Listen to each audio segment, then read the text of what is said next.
Day is brought to you by Barton Community College. Explore your future and get started now. Visit gobarton.com. Okay, Sports Day in 3, 2, 1.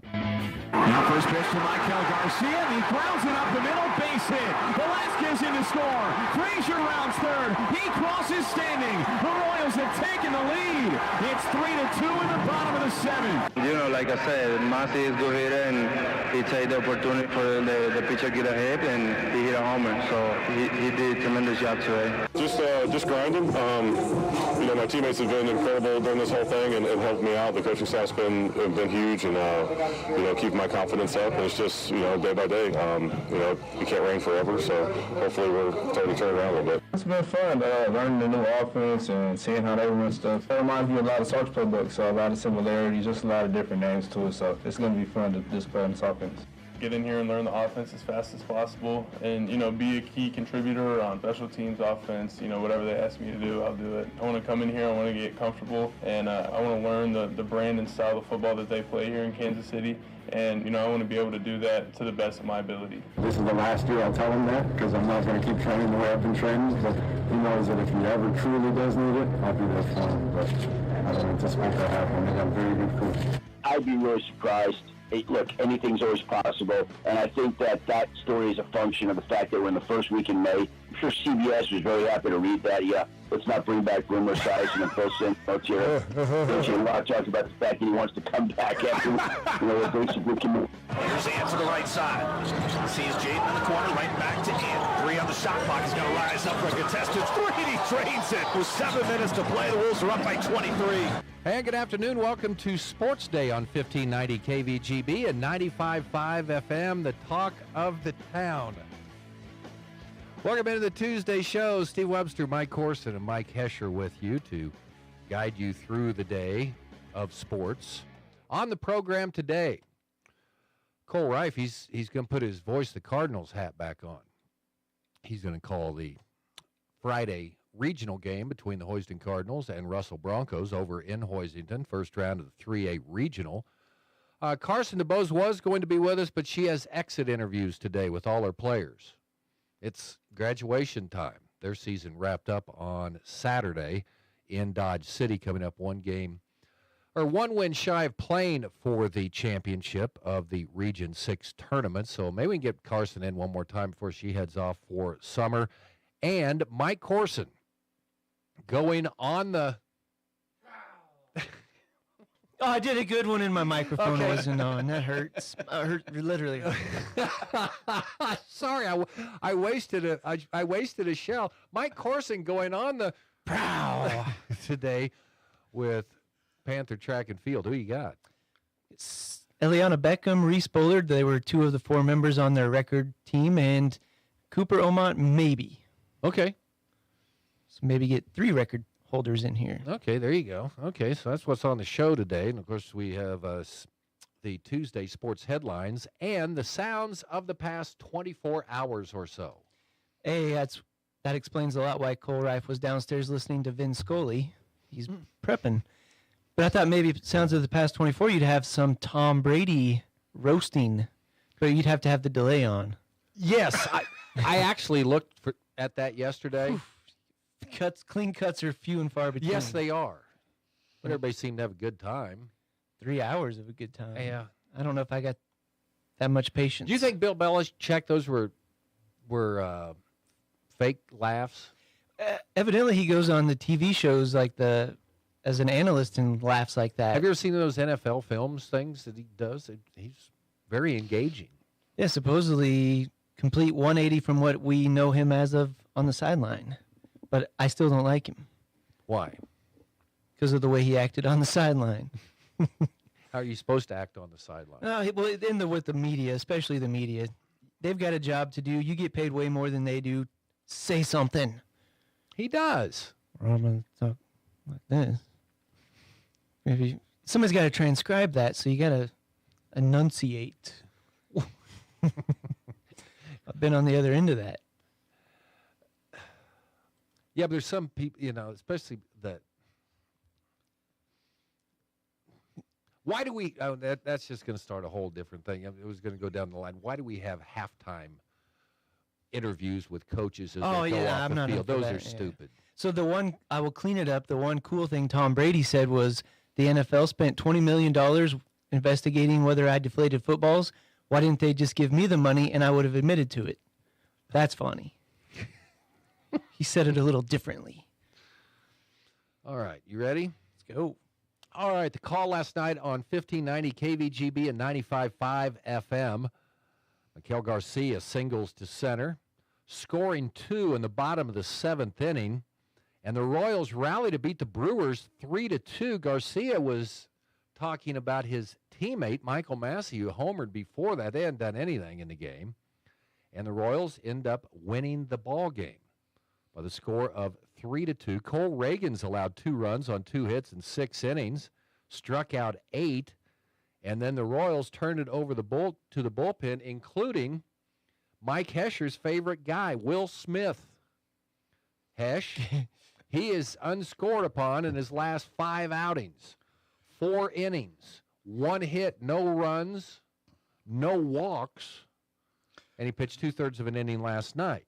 Is it because he's in a non-high leverage position? Well, that may not be the right way to say that, but they've taken him out of the high leverage positions, maybe, and he maybe can find his groove. I will say last night it was a little bit higher leverage, and then I thought he did walk somebody and I think there were 2 on, and he got out of it. So if it was high enough leverage when he got in, he certainly upped the ante by putting 2 on, but then he got out of it. He's one of those pitchers, I think the more you see him, maybe the more you lay off that, because he doesn't like to pitch in the strike zone. He wants you to chase stuff. And then when he does put it in the strike zone, and you goes far. It goes a long, long ways. So the Royals, 21-15 on the season. The Brewers are stumbling right now. They'll play again tonight, starting at 6 o'clock. Are we sure of that start time after yesterday? Well, Mike Corson, everybody was sitting there jumping on the Royals for moving the start time up 30 minutes. Then Mike Corson goes to the Royals Twitter machine and defends the Royals. And then you know who liked his post? Huh? Do you, Mike? Do you, Mike Hescher? Do you? George Brett. No. Oh. Better. John Sherman. John Sherman liked his post? And it seemed to be the legit John Sherman account. Yeah, I went on, because, there are people saying, oh, they must be meteorologists. They're moving at 30 minutes. So I checked back in at midnight and said, checking back in here, they did beat the weather and the Brewers. And then John Sherman was checking his socials at midnight as well. And so you didn't wake up at 2 o'clock to check, and she wanted to see who had liked your comment? No, I probably brushed my teeth or something, and then you came back and had a red ding, and what was that at midnight? Oh, John Sherman's up. Could you sleep after that? I hadn't before considered myself a fan of John Sherman, so I would have rather have Well, a look Nicky at you, Lopez or big something. man. But That's let me cool. ask you this, and this is for Hesh too. Is it too early to start saying Cole Reagan's in the Cy Young discussion? Yes. No question, yes. I was just trying to get a. You got the raise out of us before the show started, so you just... Is it too early to put Nicky Lopez in the MVP conversation? Oh, he had one 300-hit season, one 300 average season. Well, is it too early? It's never too early. He's got to come around a little bit, but we can start bringing it up. Okay. Big audience. So you actually got a response from John Sherman? He just liked it. Okay. So I clicked on it because I thought, oh, it's a bot. Right. But it appeared to be his real Facebook account. So I got cheery thinking, there he is in his big multi-million-dollar mansion on his phone, laptop, and he likes little old Mikey out in Kansas. Now, why would he be doing that at that time of night? It's the same thing we in the media do. We put out a story that generates a lot of comments. Sometimes it's curious just to see what people said. But also my profile Maybe he's picture, checking his fantasy baseball team. He's probably doing a number of things.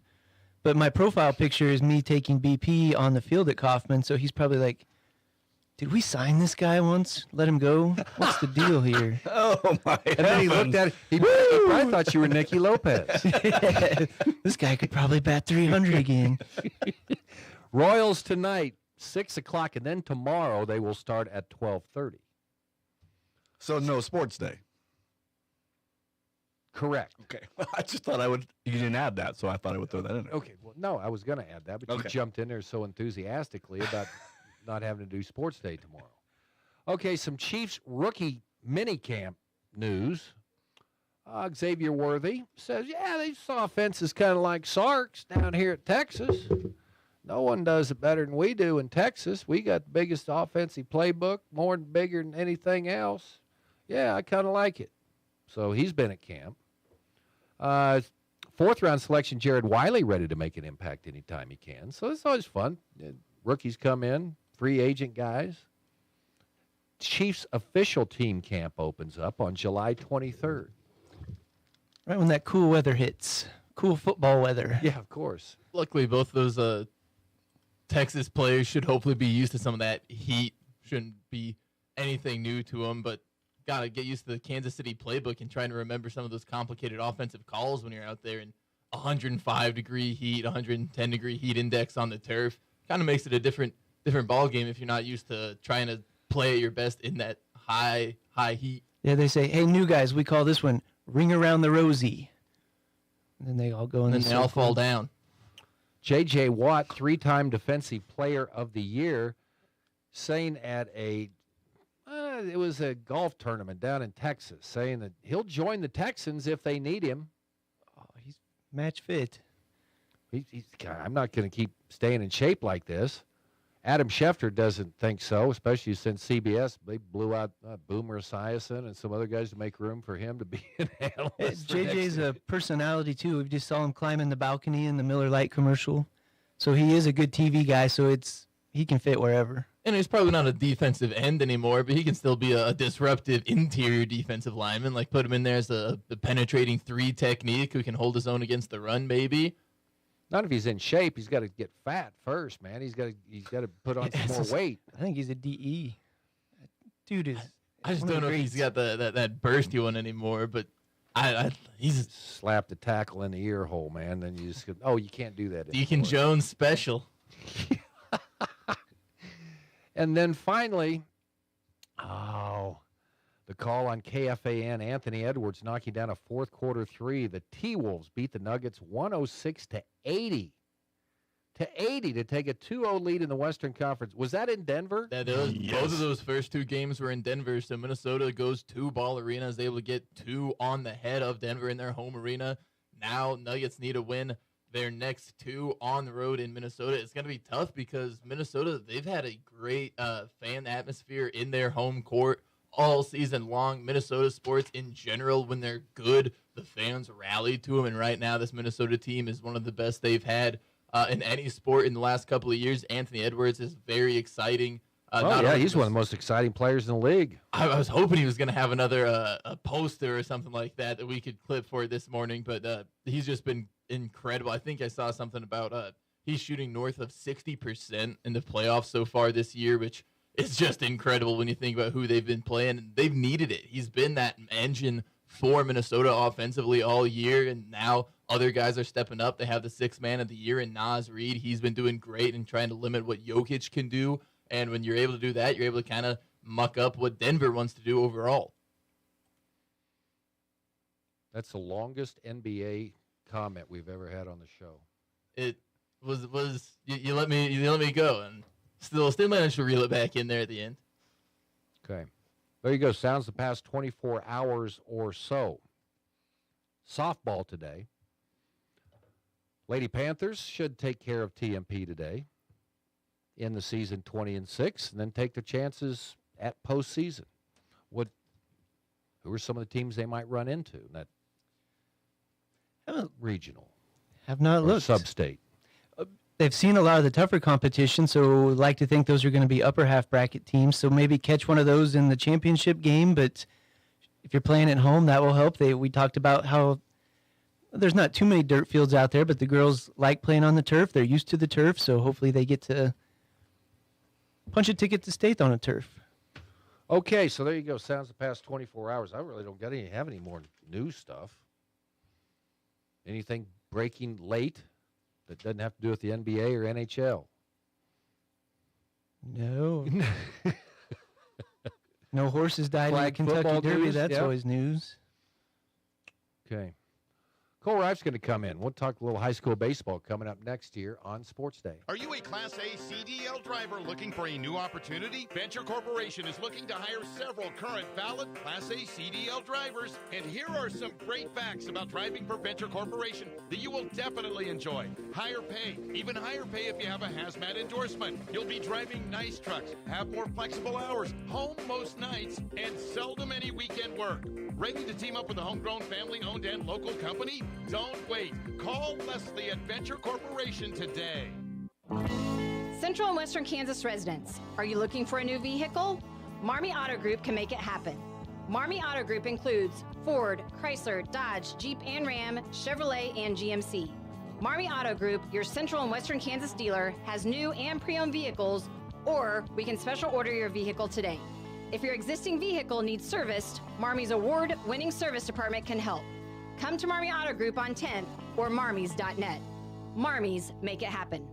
If you need physical therapy, consider Advanced Therapy in Great Bend and Progressive Therapy in Larned and Hayes. There's nothing like A-STEM therapy. This is Tim Marcus from Progressive Physical Therapy in Hayes. Research shows that A-STEM therapy improves muscle performance and neural functioning. It's highly effective for those dealing with tennis elbow, carpal tunnel, sports injuries, and general aches and pains.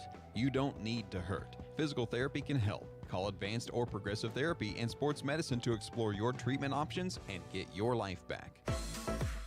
Get ahead or catch up this summer with Barton Online. With 5 convenient sessions to choose from, Barton Online is the perfect fit for your summer goals and budget. At just $155 per credit hour, it's an affordable option for everyone. Financial aid options are available for qualifying students. Now enrolling for all sessions. Get started on your future today.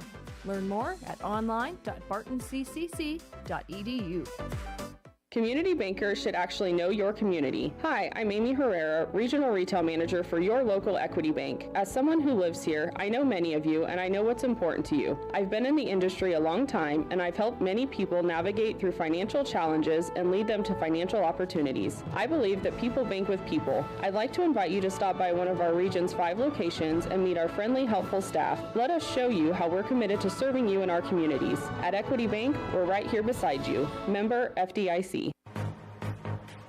He's the voice of Hoisington High School football, the Barton County Cougars, and the king of the tweeter machine. It's Cole Rife on Sports Day on 1590 KVGB and 95.5 FM. Sports Day today brought to you in part by Eller Auto Repair, a local mechanic that can help behind Great Bend Appliance, Furniture, and Sleep Source. American Plains Co-op Bulk Fuel Department, your certified Cenex lubricant dealer in Great Bend, and by Advanced Therapy and Sports Medicine. Get your life back.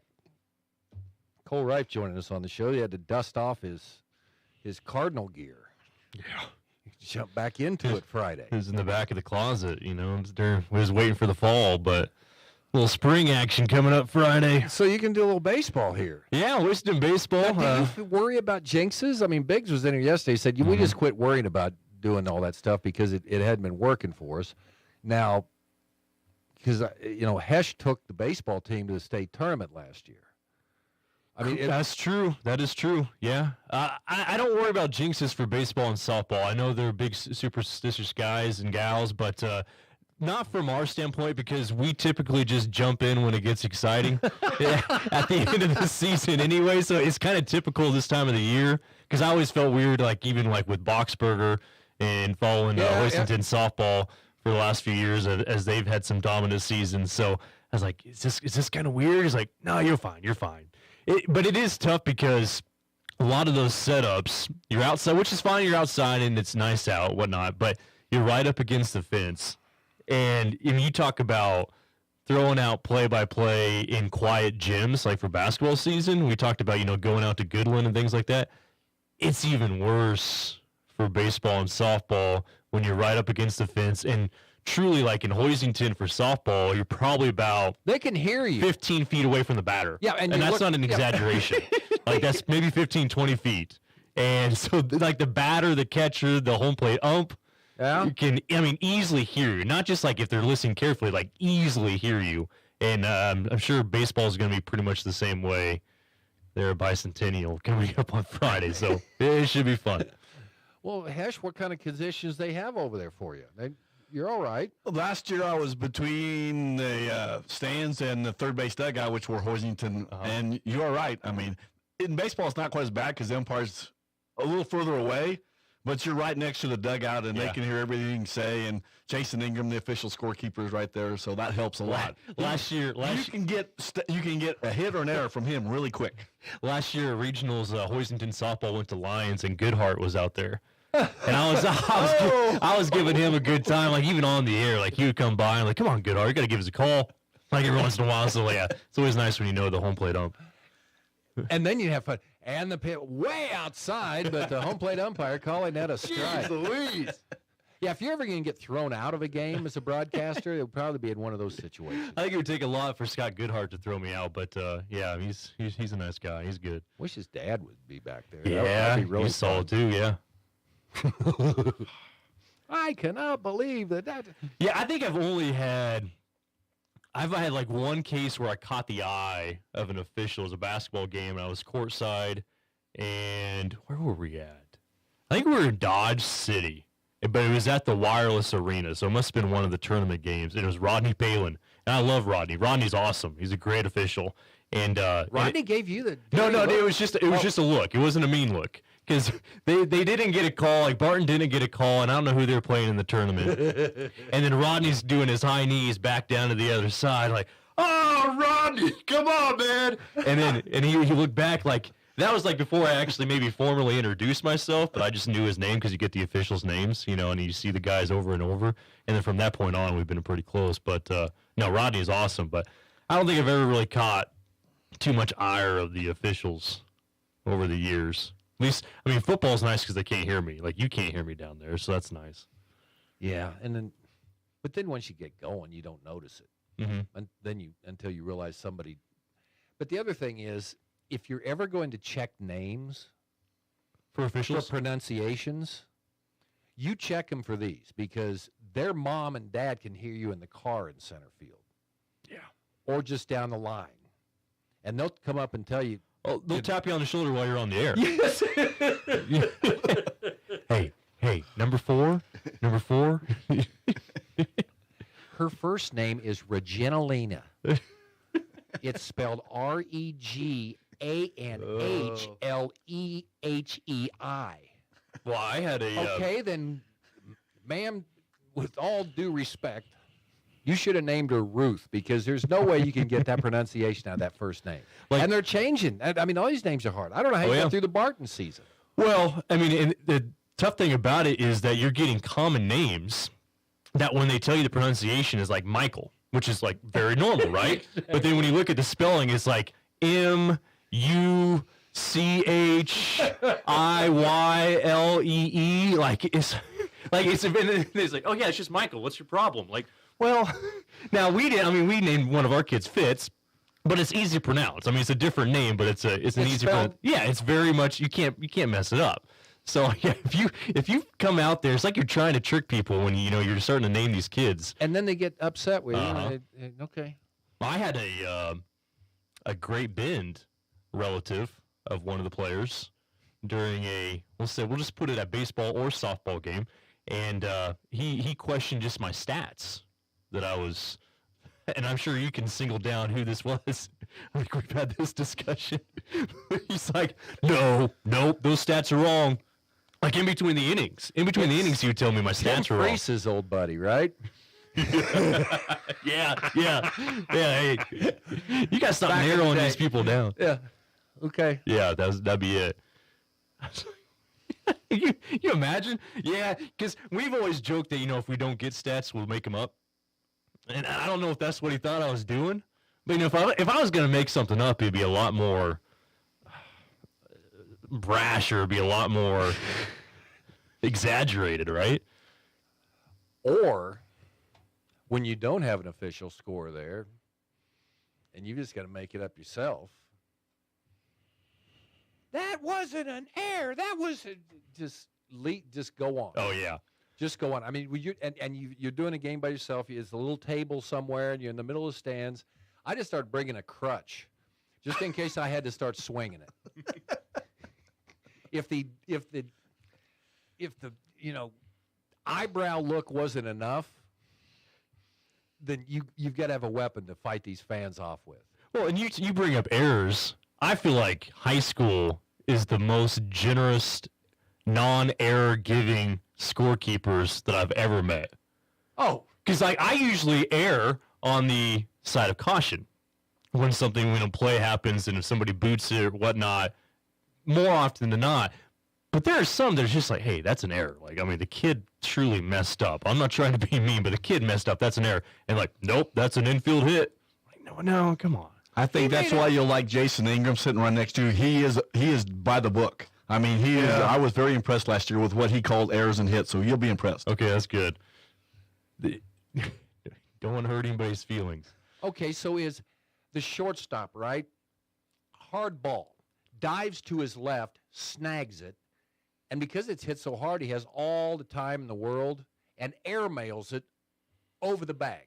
Well, he made a great catch. He made $1 million play and a $2 throw. Mm-hmm.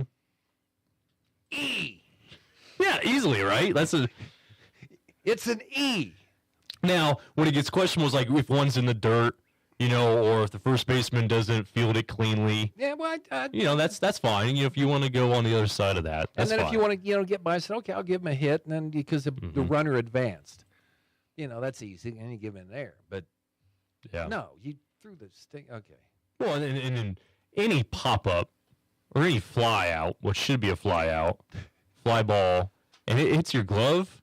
Now, if you make a diving effort and you're over the shoulder, cool. But what if you But if you're underneath it and it hits your glove and you don't catch it? What if you just can't judge the thing and then you get a horrible jump on it, and then it's just a high pop, and then you come coming in and you Goes over make your a head. diving catch, and then it goes off your leg. Yeah. There's a lot of discussion. Okay, so tell me about this Hoiston baseball team with your first glance at the Cardinals. They're hot right let's now. see. Yep, they had a cool thing on the tweeter machine of Tony Moore's swing. That's a nice stroke. He's tearing it up right now. Yeah. You talk about his career and his senior season, and you get the feeling that baseball is actually as good as he was at football. Yeah. And obviously he's good at basketball. Baseball's probably his sport, right? Like, baseball's probably Tony Moore's sport. And, he's hitting over 500 now. I think he's at 509 on the season. I think he has a record of 3-1 on the mound and 6 or 7 appearances, and ERA, right around 2.3, 2.4, somewhere around that margin. He's putting up some impressive numbers. So, for what he's doing, and it's not a heavy senior team for the baseball team. I think they got 3 seniors on the team along with Tony. They got a bunch of juniors, a handful of sophomores that are making some plays for him. It's a team that, despite their record, they're at 11-9. They got off to that really rocky start. They hit some of the tough CKL schools early on with Pratt. Pratt's having a sensational year. I think they're up to 18 wins with their season checked out, and we're at the end of the regular season. They hit Heston. So they've hit some really good CKL teams early on in the year. They had that 5-game winning streak, slipped up once against Halstead. They've won 8 of the last 9 games. Again, just like last year, it's a team that has the pieces very capable of making it back to state. And you look at their regional, Holcomb sits there on top as the number 1 seed. Holcomb's schedule has gotten better over the years playing in Southwest Kansas. Some of those teams have gotten better, but it's still maybe brings a couple question marks, how good they are with 17 wins. So I think, if they can get by Russell, is not going to be any slouch by any means on Friday. But if they can get by Russell, they'll have a chance at that 1 seed, which, they were able to knock off a 1 seed last year in Heston. And they won convincingly in all 3 of those games at regionals last year. So I think it's a team that they bring back enough experience that they should have another shot getting back to state. Okay, they play Friday, and if they win, then we go to Monday? Tuesday. That's the bad thing. I ran into, Coach Steiner over the weekend. He brought up a good point. I kind of thought about it, but he really emphasized it. You could have pushed it back just 1 day, and the pitch count wouldn't have been much of a factor. So if you're going to play Friday, so say they run out, Friday, if they want to run out Tony Moore on the mound, Mason Martin's got a chance. Preston Rhodes had a good season too. So, I mean, they could go either one of those. But say you run out one of your starting pitchers. If he throws over 75, he's not going to play Tuesday. So, like, you could have, like I don't understand why Russell scheduled it for Tuesday, when if you would have just pushed it back to Wednesday, you would have had the full 4 days of rest. And so then your starting pitcher on Friday, if he goes over 75, he still would have been available coming up on Wednesday or Thursday, whatever you want to do it. But you put it on Tuesday, now you got a chance at, probably one of your starting pitchers not being available on Tuesday. So I didn't like that. I thought that was kind of silly when you can really have the say, like Russell has the say on when they want to schedule that regional for the semifinals and the championship. Like, just push it back to Wednesday or Thursday so you don't have to worry about it. But so you got to go up to Russell then, right? Yeah, for if they win, it'd be the semis and championship game. Yeah, Tuesday. So if you would see Russell knock off Hoisington, then you would see the home field advantage come into play. That, oh no, someone left the sprinklers on Tuesday night, or on Monday. Let's push it back a day or two. We're just going to push it back. Oh, look at our starting pitchers back. Yeah, it just someone came out as this. We had a broken pipe. Okay. So. Yeah, so I mean that's fine, but no, I like it. I like that bracket. I think they got a good chance. Obviously, Hesh will be covering Hoisington. I think Hoisington softball's got a good chance. I mean that's gonna be a really good bracket. Those top 4 teams on the softball side are really good. Great Bend is sitting up pretty well for their 5A West seeding. So Larned. I mean we talk about like Hoisington still has to finish up their schedule with Larned tonight. So this is a really if you're Steiner and you're Irway, like these games, you don't want to say they don't mean anything, but with your regional starting up on Friday for Hoisington, like you don't want to get real cute going up against this matchup. But at the same time, like Larned is playing as good as anybody right now. They've won 13 straight games after they kind of had their tougher games against Pratt early on the season. They're rattling off wins. And, like, Larned's going to have a chance. This could be a really good year. I'm not saying everyone is going to cash in and go to state, but this could be a really good year for the teams that we cover in this area. So who's going to pitch then? Friday? Yeah, well, I mean, today.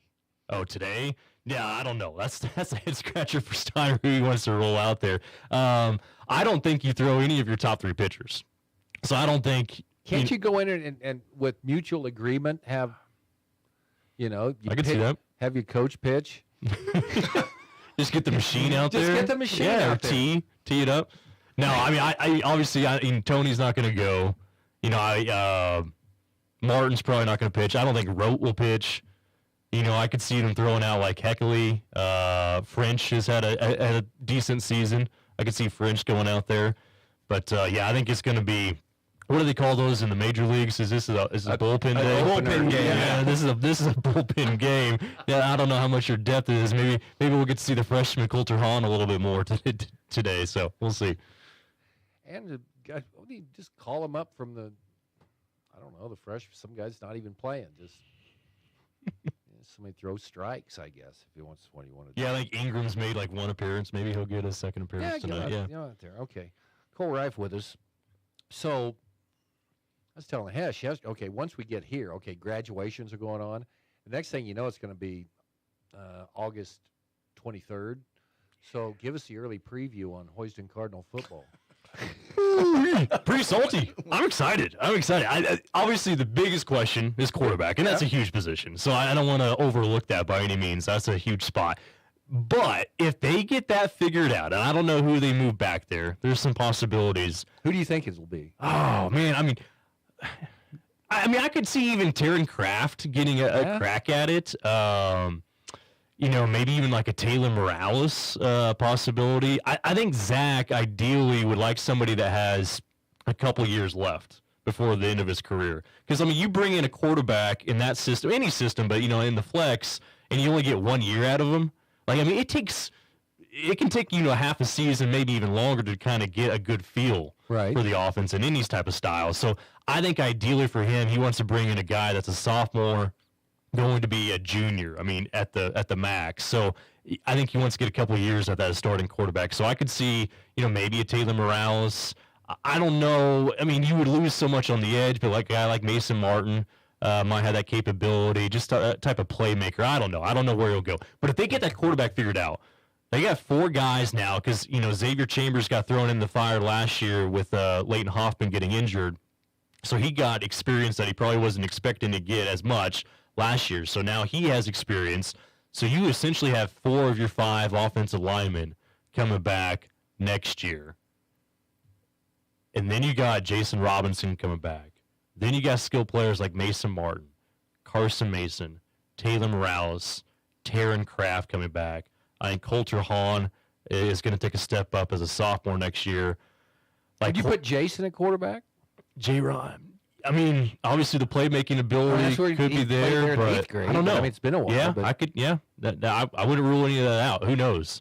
Preston Merlou is coming back. So there's a lot of guys back, and I think especially defensively they'll be pretty salty.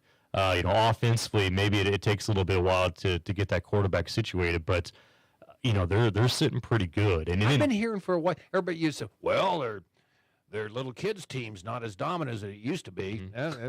Junior high team's not as dominant as it used to be. JV team's not as dominant, and you're still excited. Yeah, I mean, you only need each class, has to be represented, but you only need a handful from each class to be big impact players within their first 2.5 years.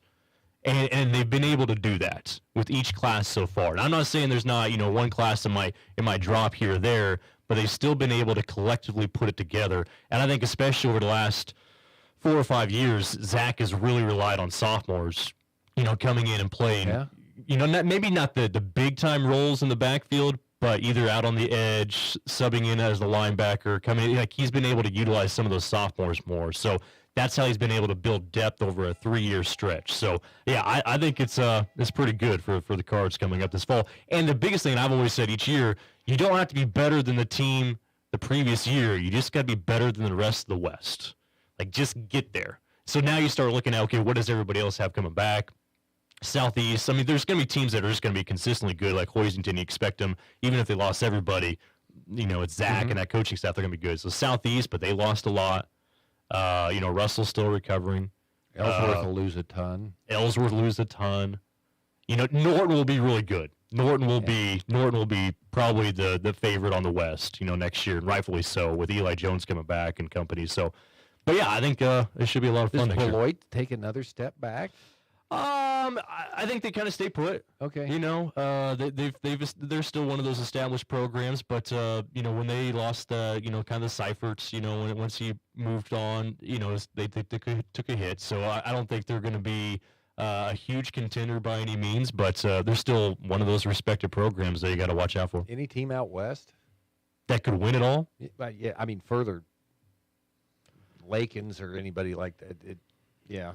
Yeah, that's the bummer. They were still in the southwest part. The districts came out again, and they'll have new districts, but it's the same district. So that's disappointing. But man, you talk about the schedule and being thrown in the fire. Cheney's on the schedule next year, defending 3A champ. Scott City's on the schedule next year. So obviously Pratt will be on there for non-district games, and then. So they play Cheney next year. Yeah. Yeah. Now, luckily, the Jackson both kid has moved on. The kid was a highlight, but luckily he has moved on. Wow. It's big. It's big football. In Hoisington, or is it... I think the first year's in Cheney. Okay. I think that, but I could be wrong on that. Don't quote me on that one. Ooh. Yeah, it's big time matchups. All right. Good job, Cole. Come back anytime. Come back Thursday, man. Well, the show's winding down. You guys only got a couple of weeks left, so. Good talk. We have preview stuff of everything. So, what time for the game Friday? 6? 5:45 pregame show. You're not going to do an extended 3-hour pregame? No, we'll see how long the Steiner interview is. So, if he gets windy, we might extend it back a few hours. But 10-4. All right, Mike Corson talking Gray Bend Panther track and field coming up next. Central Kansas Catbackers, this is Wyatt Thompson. The Wildcats are coming to Great Bend's Columbus Club at 723 Main Street, Tuesday, May 14th. The doors open at 11:15. The program begins at noon.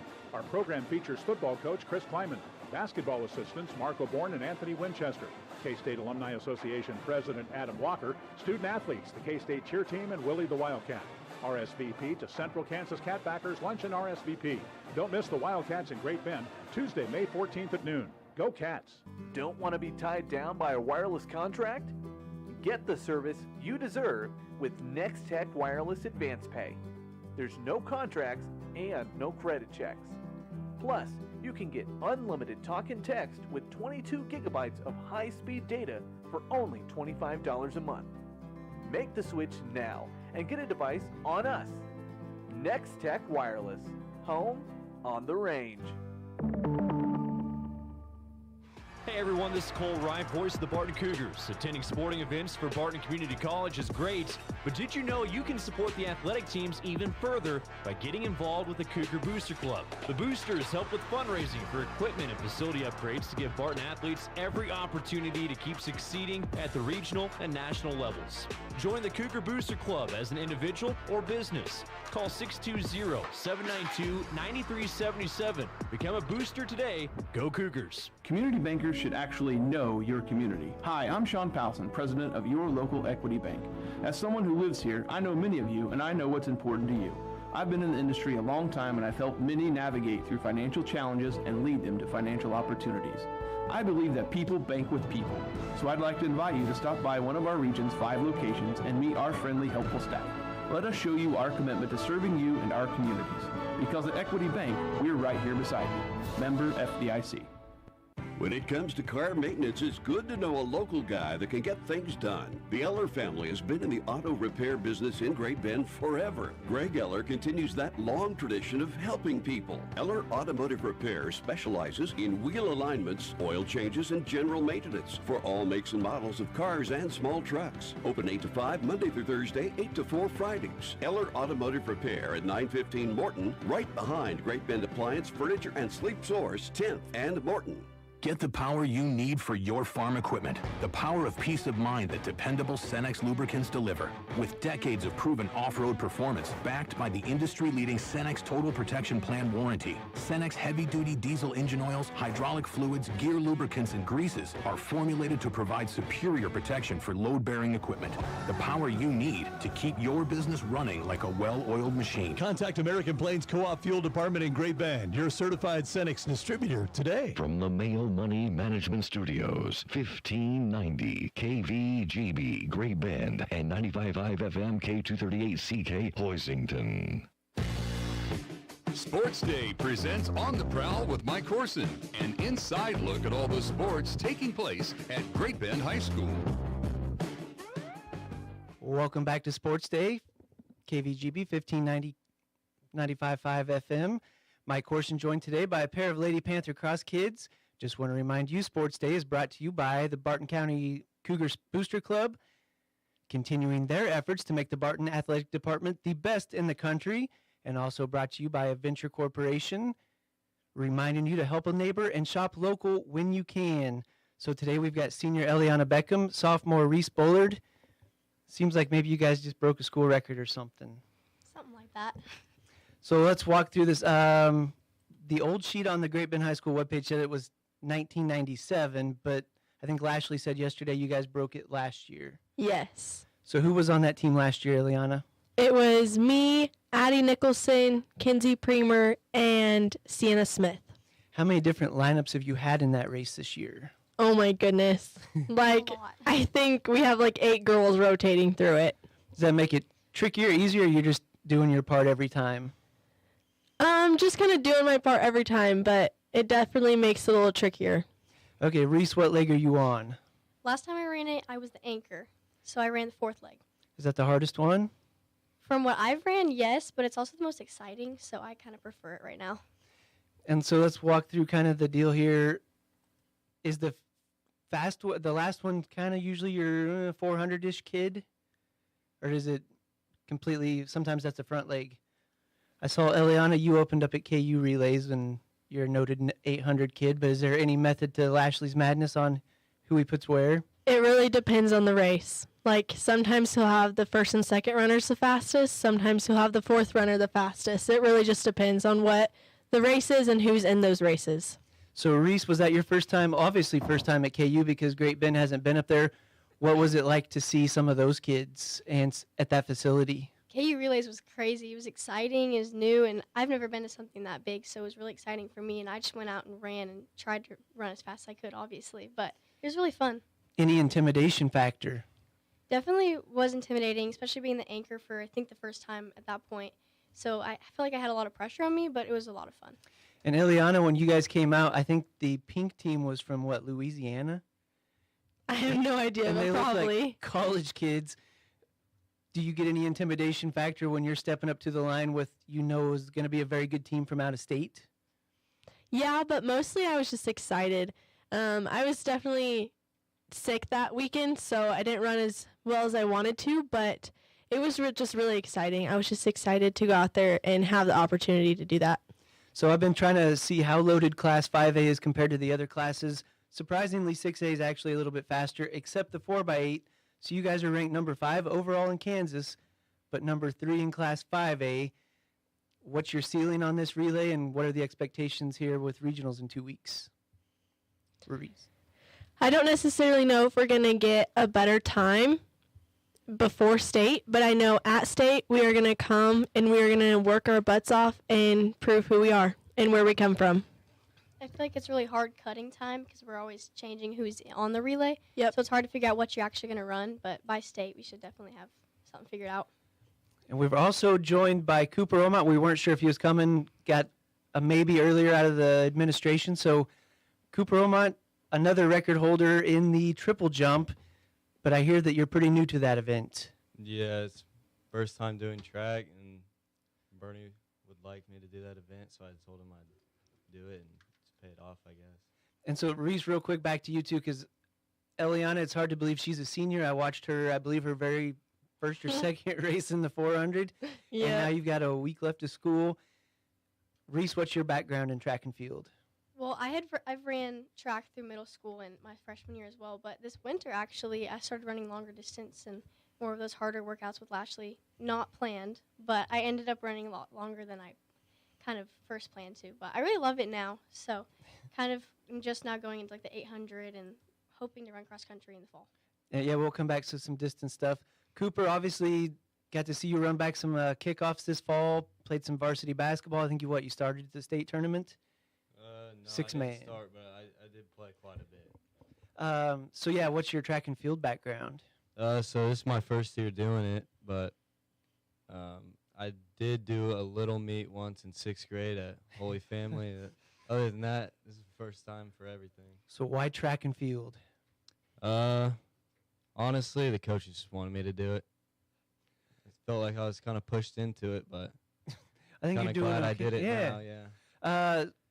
Some marquee events. Lashley's made the distance kids, the relays, all marquee events at Great Bend. Obviously, the sprinters are always kind of hot shots, and you do some of that, but triple jump's kind of in the background there. How did this become your thing? I don't really know, to be honest. I just kind of run and jump. Bernie has taught me quite a lot, but I'm not there yet with all of it. So you're a beginner. It's a weird event to begin with. Yeah. So let's start there. Just what was the learning curve on even just getting it down for the first meet? So first meet, basically, we're just trying to get all our distances down, make sure I'm on the board and stuff. So that was kind of a struggle transferring from not doing any of this to going into all of it, and then kind of just running and jumping, I guess. And so I saw the video of you just went 46, 5.5, only 2 kids over 46 in the state of Kansas this spring. What struck me was the last jump. Is there a certain part of the jump where you're supposed to kind of explode and get most of your distance? So, yeah, the first I try. See, I really don't have a good second phase yet, which we're still working on. But first phase, I'm just trying to get as far out as possible as I can. Second phase, I'm trying to drive and just get ready to get to my last phase where I'm trying to explode up. And any idea what you covered on the third and last jump? I don't. It was quite a ways. Yeah, it was a lot farther than second phase. So let's go back to some of the transitions you guys have made.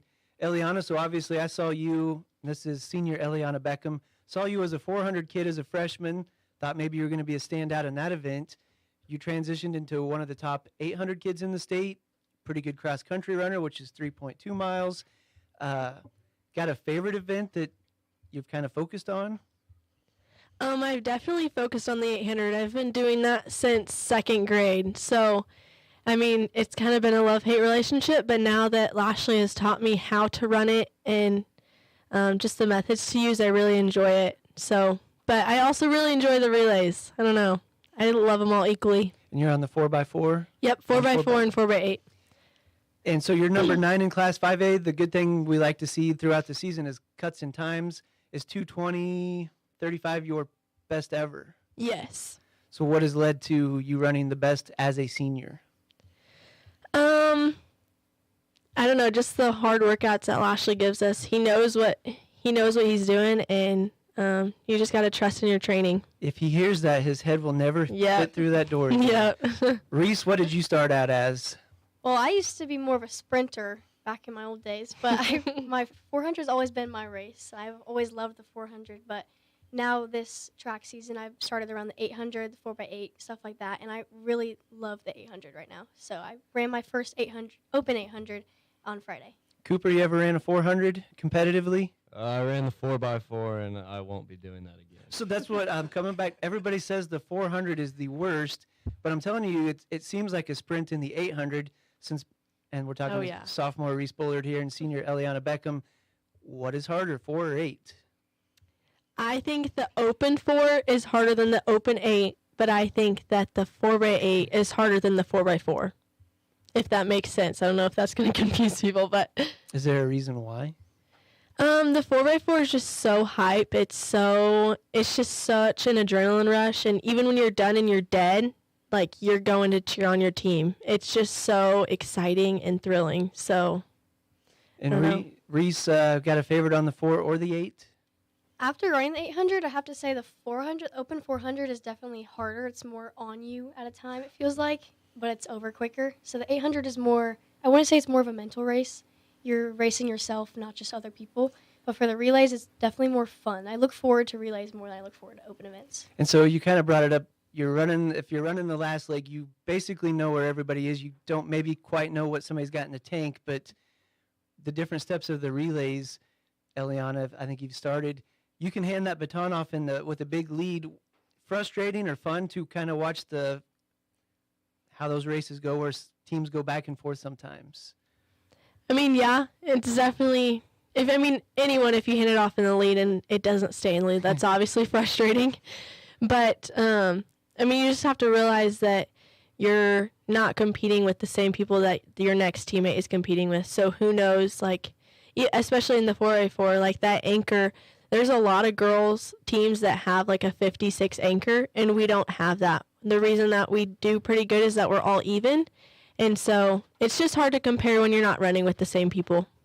Freshman Cooper Omont, naming the record books. I would have thought you had some track and field experience doing that. What do you see the ceiling for yourself as you get a couple years of experience under your belt? See, I don't really know. I'd like to go over 50, but that's a stretch. Maybe 51's a state record, I think. I'd like to get that, but we like it. I don't know. Hopefully get up there some more. So what we got? WAC is at Dodge City on Thursday. Know what the run of the girls winning is? That 3, 4, 5? How many times the girls have won the WAC championship? Oh, 3. 3 straight. This would be our 4th year. So I know Hayes was just at the one you guys were at in Salina, and they tied you guys, but there was obviously some other points in there. What are the expectations as a team this Thursday?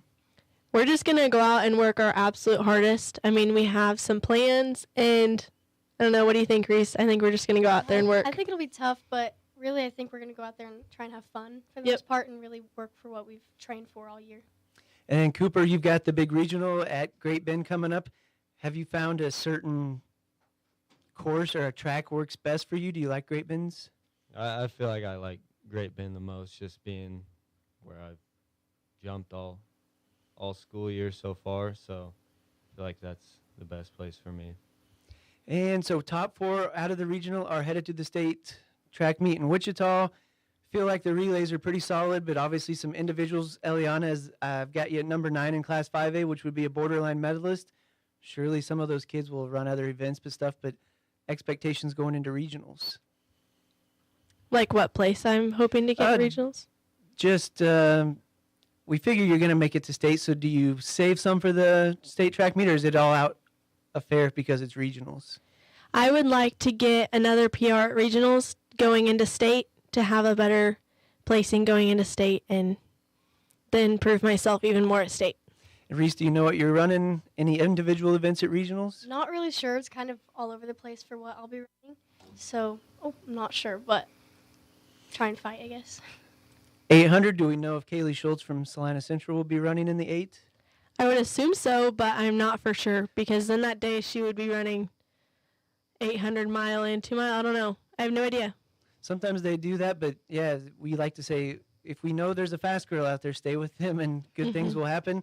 And then Cooper, what's it like for you? You got to go top 4. Do you check out who's coming to town that day? Yeah, I kind of scout whoever's I'm jumping against before, the night before, just all around, and then just try. 3 record holders for the Panther track and field team, senior Eliana Beckham, sophomore Reese Bullard, and freshman Cooper Omont. Congratulations to what you've done, and good luck Thursday at WAC and at regionals. Thank you. Thank you. More sports day after this. Barton Community College enrollment days are back. Registration is now available for all sessions through July 24th. Make the enrollment process fun, fast, and simple. Reserve your spot to get everything set up for the fall semester in just one day. Visit with an academic and financial advisor, enroll in classes, take a tour of campus, and more. Visit enroll.bartonccc.edu to sign up. If you're hiring, it can feel like you're trying to find a needle in a haystack. You can hope the right person comes along, or you can just use ZipRecruiter. And now you can try it for free at ZipRecruiter.com/free. In fact, ZipRecruiter has helped a lot of business owners find their needle in a haystack, like Marco, president of operations at Telly Tires and Auto Centers. Because Telly Tires has grown a lot in the last few years, Marco needed to hire everyone from a receptionist to a store manager to a head mechanic.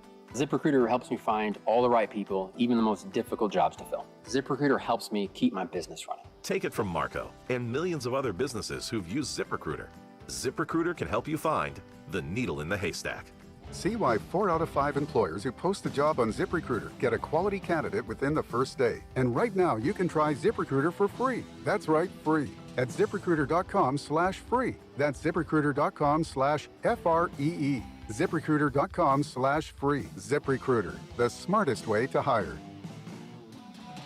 Okay, that's going to do it for the Tuesday edition of Sports Day. No Sports Day tomorrow. Royals baseball will come your way. They'll wrap that series up against the Milwaukee Brewers. We'll have coverage started at 12:30. Tonight, they will go at 6, Royals and Brewers. So we'll talk to you Thursday on Sports Day right here on KVGB.